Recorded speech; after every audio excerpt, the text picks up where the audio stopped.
Oke, Assalamualaikum warahmatullahi wabarakatuh. Kembali lagi bersama saya, Talita Salsabila Sarah Nurlaili.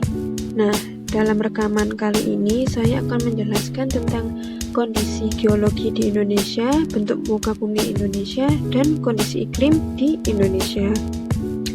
Jadi, sebagai suatu wilayah, Indonesia itu memiliki keadaan fisik tertentu. Keadaan fisik tersebut dapat dikenali dari keadaan geologi, bentuk muka bumi, dan iklim. Keadaan fisik akan memengaruhi corak atau karakteristik kehidupan makhluk hidup yang tinggal di atasnya. Nah, gimana sih kondisi geologi Indonesia?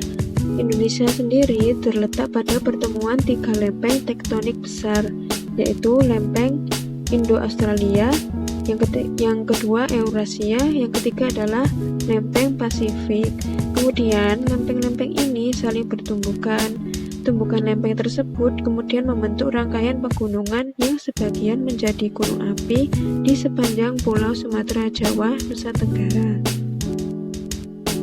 Selain fenomena tersebut, ada pula fenomena lainnya, yaitu gempa bumi. Nah, Indonesia ini merupakan salah satu negara yang paling sering mengalami gempa bumi, terutama pulau-pulau sepanjang pertemuan lempeng Sumatera, Jawa, Nusa Tenggara, Maluku, dan Sulawesi. Gempa yang terjadi dapat dibedakan menjadi gempa tektonik maupun vulkanik. Nah, karena aktivitas gempa bumi ini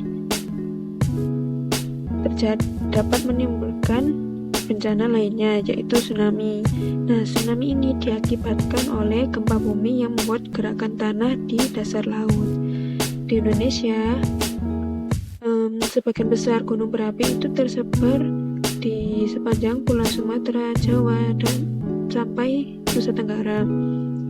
Gunung berapi juga banyak ditemui di Pulau Sulawesi dan Maluku. Beberapa gunung berapi di Nusantara sangat terkenal di dunia karena letusannya sangat dahsyat, yaitu Gunung Berapi Tambora dan Krakatau.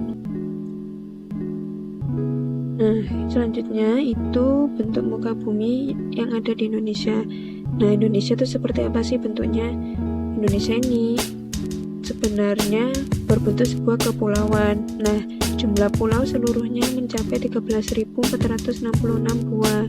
Luas wilayah Indonesia jika ditotal itu mencapai 5.180.053 km persegi. Nah, itu terdiri dari atas daratan yang berjumlah 1.922.570 km persegi. Kemudian daerah lautan itu totalnya 3.257.483 km persegi. Ini berarti wilayah lautannya lebih luas dibanding daratannya. Kalau bentuk muka bumi di Indonesia itu bisa dibedakan menjadi ada yang dataran rendah, dataran tinggi, bukit, gunung, dan pegunungan. Nah, lalu gimana sih kondisi iklim di Indonesia itu? Nah, Indonesia sendiri itu wilayah tropis. Secara umum, keadaan iklim di Indonesia itu dipengaruhi oleh tiga jenis iklim, yaitu iklim muson, iklim laut, dan iklim tropis. Curah hujan di Indonesia itu bervariasi antar wilayah, tapi umumnya sekitar 2.500 mm per tahun. Berbagai jenis iklim tersebut berdampak pada tingginya curah hujan di Indonesia, dan hal tersebut berdampak bagi segala bidang kehidupan yang ada di Indonesia. Oke, sekian penjelasan dari saya tadi. Semoga bermanfaat ya. Wassalamualaikum warahmatullahi wabarakatuh.